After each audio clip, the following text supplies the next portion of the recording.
Olá, alunos do oitavo ano A, B e C. Estamos aqui reunidos novamente para uma nova aula de História, aula número 2, aula de revisão do terceiro bimestre dos conteúdos que foram ministrados no Centro de Mídia. E quero falar também que o principal foco que foi dado nessas semanas, a partir desse terceiro bimestre, é o segundo reinado, né? E o ponto de partida é a dissolução da Assembleia através da figura de Dom Pedro I. Então, em 1823, vocês devem lembrar, Dom Pedro I reúne uma assembleia para se elaborar uma primeira Constituição no Brasil, que posteriormente vai ser aprovada em 1824. Com essa assembleia, é óbvio que estarão reunidos, além da figura de Dom Pedro I, pessoas que são apoiadores de Dom Pedro, principalmente os portugueses. Não podemos falar, era um grupo, né? Não podemos falar que era um partido.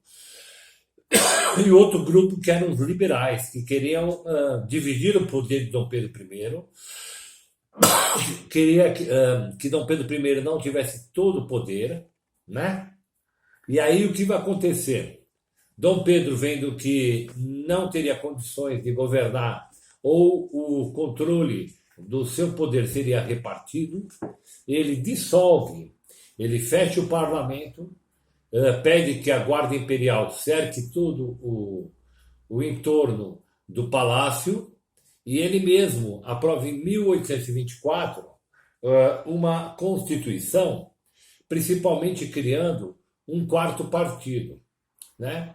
Hoje nós sabemos que a nossa política ela é repartida em três poderes, né?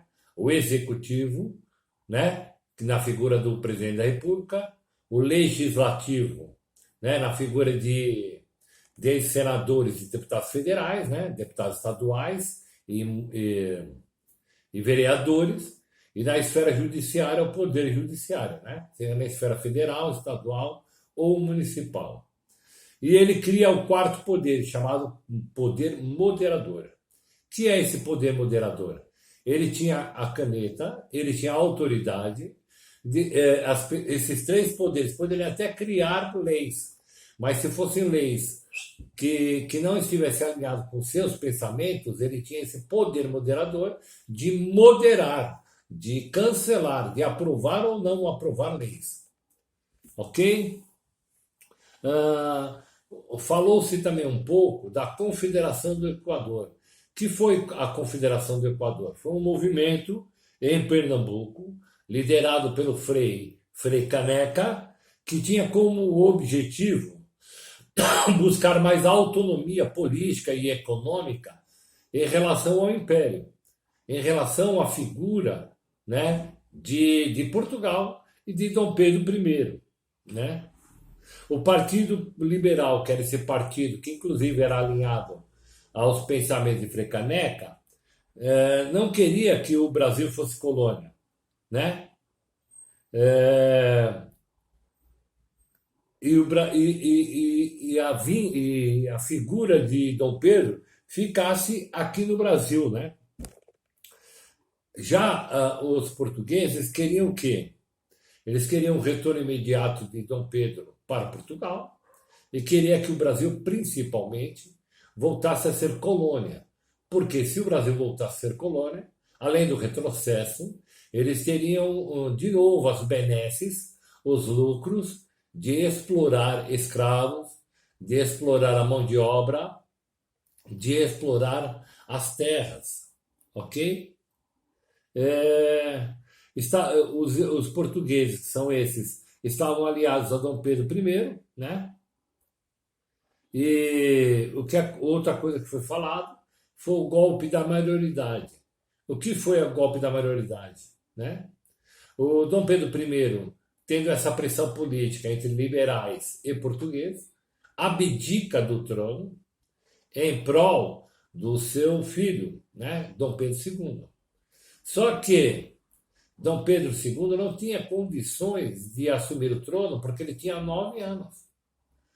Ele era uma criança e a lei, seja ela qual for, principalmente no Brasil, não dava legalidade para ele assumir o trono. E aí, nesse período, vai haver uma coisa chamada regência. Que são os regentes?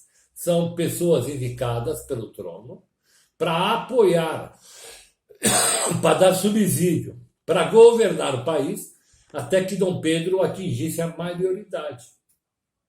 Só que vai haver a regência trina, que era a regência de 3 pessoas enviadas para a coroa. Depois vai existir a regência una, que seria só um interventor que tomaria conta do país, né? E com isso, como as coisas não estavam dando certo, eles resolvem se reunir e fazer uma coisa chamada golpe. Um golpe mesmo, golpe da maioridade. Ou seja, Dom Pedro já está com 14 anos, eles dão um golpe de Estado, aprovam uma lei e assinam que, a partir daquela data, Dom Pedro era de maior, né? Maior de idade, aí poderia assumir o trono como imperador do Brasil, né? Outra coisa que nesse período do Segundo Império é a Lei Eusébio de Queiroz. Qual é a Lei Eusébio de Queiroz? É aquela lei, né, que foi aprovada no Brasil muito pela pressão da Inglaterra, que o Brasil foi o último país a abolir a escravatura, né? Em todo o mundo já não existia mais escravidão, e por uma pressão muito grande da Inglaterra, é aprovada aqui uma lei chamada Lei Eusébio de Queiroz, que proibia o tráfico de escravos. Ok? Basicamente é isso. Vocês têm que saberem que houve aí, primeiro, Dom Pedro I aprova a primeira Constituição do Brasil em 1824, criando o poder moderador, que é aquele poder que ele não perdia, não saía das suas mãos, né, que ele poderia aprovar leis. Falamos um pouquinho aqui sobre os portugueses e os liberais, né? Falamos aqui da Lei Eusébio de Queiroz, em 1850, proibindo a escravidão no Brasil. Ok? Por hoje é isso. Espero que vocês tenham gostado e qualquer dúvida, estamos aqui disponíveis, ok? Um grande abraço e até a próxima.